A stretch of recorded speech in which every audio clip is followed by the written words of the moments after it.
I am 71 years old, and I have exactly nothing left to prove.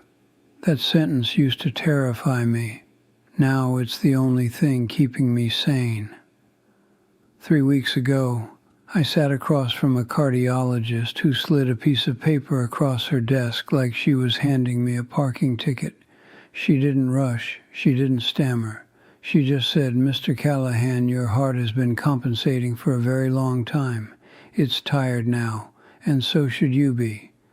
She meant it as kindness. I received it as a verdict. I drove home alone, 40 minutes on the highway with no music.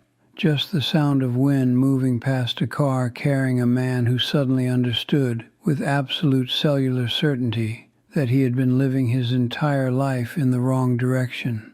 I am not writing this because I want your sympathy. I don't. I'm writing this because I have watched 3 generations of men in my family make the exact same mistake, and not one of them lived long enough to warn the next. So consider this the warning they never gave me. I grew up in a small mill town in northern Pennsylvania where the measure of a man was the calluses on his hands and the silence at his dinner table. My father worked double shifts at the paper plant for 30 years and dropped dead of a heart attack at 62 without ever once telling me he loved me. Not because he didn't, but because where we came from, love was something you demonstrated through sacrifice, not words. I absorbed that belief like oxygen. It went into my bloodstream before I was old enough to question it. By the time I was 26, I had married my college sweetheart Margaret, had a daughter named Claire, and was already treating my family like a base camp, a place to refuel before heading back into the mountain I was desperate to summit. I told myself I was different from my father. I told myself I was doing it for them. The mortgage, the health insurance, the college fund, all of it wrapped in the beautiful lie that my absence was actually a gift. I was wrong, and it cost me everything that mattered. Here is what I know now that I didn't know then. Here is what nobody is going to carve into a motivational poster or turn into a best-selling calendar. Lesson 1. Presence is not the same thing as proximity. For 11 years, I sat at the same dinner table as my daughter every single night. 11 years. And yet when Claire was in her 30s and went through her divorce, she called her college roommate first, not me, not her mother, a woman she'd known for 4 years in her 20s. I remember standing in the kitchen when Margaret told me. The refrigerator hum became the loudest sound in the room. I had been physically present at that table every night, but I was never actually there. My eyes were scanning emails on my phone. My mind was already in tomorrow's meeting. My body showed up, but the version of me Claire needed, had already left the building years before. I wish someone had told me that children don't measure your love in years. They measure it in moments of actual attention, in the specific memory of your eyes looking at them, really looking, while they talked about something that seemed small and was actually everything. If you have children in your home right now, put the phone down, not after this video, now, before the next sentence, because the seconds you are half present are seconds they are already filing under "Dad wasn't really there," and those files don't delete. Lesson 2. The story you tell yourself about why you're working is almost always a lie. I convinced myself I was building security. That word, security, became my religion. Every long weekend at the office, every phone call I took during a school recital, every vacation I shortened to get back to a deal, all of it baptized in the holy water of security. But here is the truth that crept up on me slowly, the way a tide comes in while you're reading on the beach. I didn't work that hard because I was afraid of poverty. I worked that hard because I was afraid of myself. Without the office, without the title, without the constant motion, I didn't know who I was. The work wasn't for Margaret and Claire. The work was a very elegant escape hatch from the discomfort of sitting still, being known, being ordinary. I remember a fishing trip I took with my brother-in-law, Paul, when I was 43. 2 days at a lake in Vermont. No cell signal. And by the second morning, I was so deeply uncomfortable in my own skin that I faked a client emergency just to have an excuse to leave early. I drove 4 hours home to an empty office on a Sunday and sat there feeling relieved. That relief should have horrified me. It took me another 15 years to understand what it meant. Nobody warned me that busyness is one of the most socially acceptable forms of self-avoidance ever invented. That you can spend an entire lifetime running a very successful race in completely the wrong direction and receive a standing ovation for it. Ask yourself, honestly, when no one is listening, what would happen if you stopped, not retired, just stopped, sat with yourself for 72 hours with no agenda? Is that idea frightening? Because if it is, the thing you're running from isn't poverty, and you should probably find out what it actually is before time makes the discovery for you.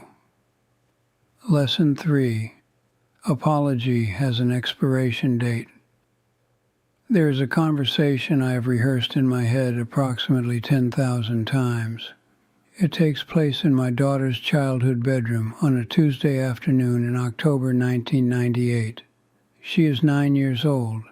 She has just performed in her school's autumn concert, a 20-minute recorder performance that I missed because I was on a conference call in a hotel room in Cincinnati that produced absolutely nothing of consequence. In the version I rehearse, I walk through the door, sit on the edge of her bed, and I say simply, "I should have been there. I'm sorry. You are more important than anything I was doing. I need you to know that." 9-year-old Claire would have forgiven me instantly. She was desperate to. She had so much love and so few defenses. But I didn't have that conversation in 1998. I had a version of it in 2019. When Claire was 30 and I was 67, and she received it with the measured, guarded grace of a woman who had long since learned to protect herself from my disappointments.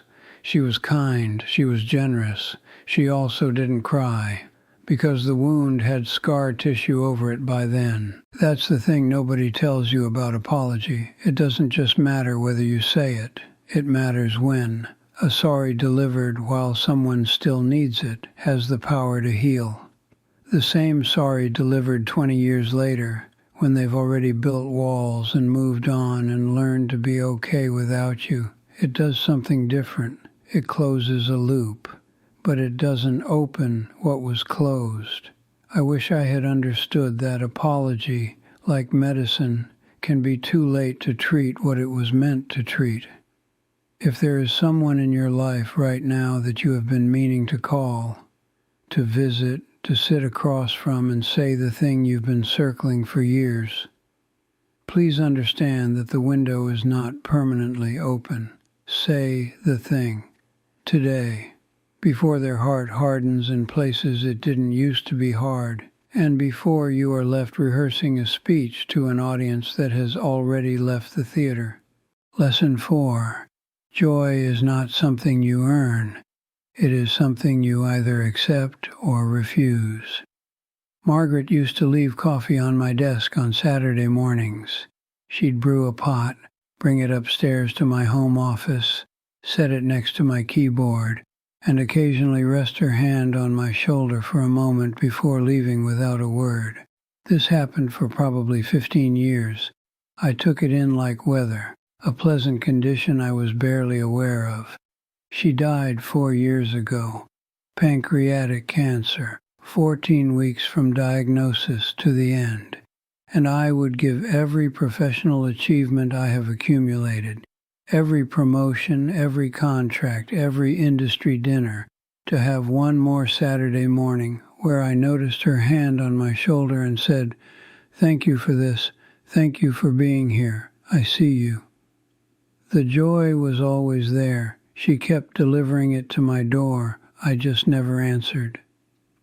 Here's what I know now. Joy is not the reward waiting at the end of sacrifice. Joy is the texture of ordinary days that you are either present enough to feel or too distracted to notice. It lives in the sound of someone you love laughing in another room, in a meal you didn't rush through, in a conversation that went longer than you planned because it was too good to end. You cannot stockpile it for later. It doesn't keep. You experience it in real time or you miss it permanently. Whatever ordinary Tuesday is surrounding you right now, the noise, the small frustrations, the unspectacular, predictable rhythm of your regular life, that is the texture of joy waiting to be noticed. Do not wait for something more dramatic to appreciate what's already in the room. Lesson 5. The version of yourself that finally has time is often not the version you imagined. I spent 30 years promising myself a version of retirement that lived in my imagination like a brochure. Margaret and I would travel. We'd go to Portugal. We'd rent a small house on the coast, eat fish by the sea, read books without guilt. We'd have unhurried time. We'd rediscover each other without the noise of careers and carpools and monthly targets. That brochure required 2 people. Cancer doesn't negotiate. And now I sit in a chair by a window with a heart that is winding down, and I can take all the time I want. I have nothing but time. And it is the cruelest abundance I have ever experienced, because the people I saved it for are gone. I don't tell you this to despair you. I tell you this because the version of you that will eventually have time, the older version, the finished with the latter version, will look back at your current life the way I look at old photographs, aching to step back into the ordinary frame that used to frustrate you. The Tuesday evening that feels boring is the Tuesday evening you will eventually grieve. I am going to sit by this window until the light changes, not because I have given up, but because I have, finally, and maybe too late, learned the only skill that actually mattered. I have learned to be here, in this room, in this body, in this particular slant of afternoon light. My daughter is flying in on Thursday. We don't have the relationship I wish we had. We have the relationship I built, which is more formal and careful than either of us wanted it to be. But she is coming, and I have decided that when she walks through that door, I am going to say every true thing I have left unsaid. Every one. Not because it will fix 30 years, but because there is still glass in the window, and I am going to use it. If you are young enough that Thursday hasn't come yet, if the people who love you are still in the next room, still calling your name, still setting coffee on your desk, then you are holding something extraordinary. Don't manage it. Don't optimize it. Don't save it for a future that exists only in your imagination. Love the people in front of you right now. Love them with the embarrassing, unguarded, inconvenient fullness of someone who has already learned what loss sounds like. Because I promise you, and I am a man with very little time left to make promises, that the quarterly report will not be at your bedside. The deal you closed will not hold your hand. The title on your door will not remember your laugh, but the people will, if you let them. I won't ask you to subscribe to anything. What I'll ask is simpler than that. Think of one person who loves you that you have been taking for granted. Not because you are heartless, but because you are busy and distracted and fully convinced that later is an option. Call them today, not after dinner. Today. Tell them the thing you've been meaning to say. And if this story touched something in you, leave a word in the comments. Not for me. For the next person who needs to know they're not alone in having almost missed their own life. There's still time. Use it.